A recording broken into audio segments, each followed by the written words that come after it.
ঠিক আছে, এটার মধ্যে টাকা পয়সা সম্পৃক্ত ছিল, দুনিয়া সম্পৃক্ত ছিল, পাওয়ার সম্পৃক্ত ছিল। আপনারা অবশ্যই জানেন যে মক্কা হচ্ছে এইদিকে পশ্চিম, না পশ্চিম তো এইদিকে নাকি? মক্কা হচ্ছে এই পাশে আর মদিনা হচ্ছে এই পাশে, আর এখানে হচ্ছে সিরিয়া। তো মক্কায় হচ্ছে কোরাইশরা থাকে, তারা সমুদ্রের ধার দিয়ে, লোহিত সমুদ্রের ধার দিয়ে সিরিয়াতে বিজনেস করে। তো এই বিজনেস রুটে মধ্যে মদিনা।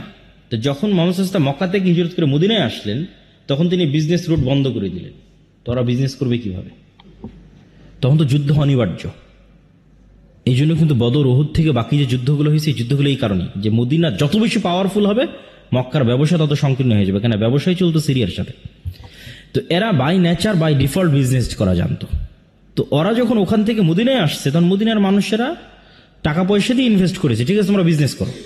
আব্দুর রহমান বিন আউফকে বিজনেস করার টাকা দিয়েছে, জুবাইর ইবনে আওয়ামকে বিজনেস করার টাকা দিয়েছে, ওসমান ইবনে আফফানকে বিজনেস করার টাকা দিয়ে, এরা তো মক্কা থেকে পালিয়ে এসেছে সবাই, বড় বড় সাহাবী।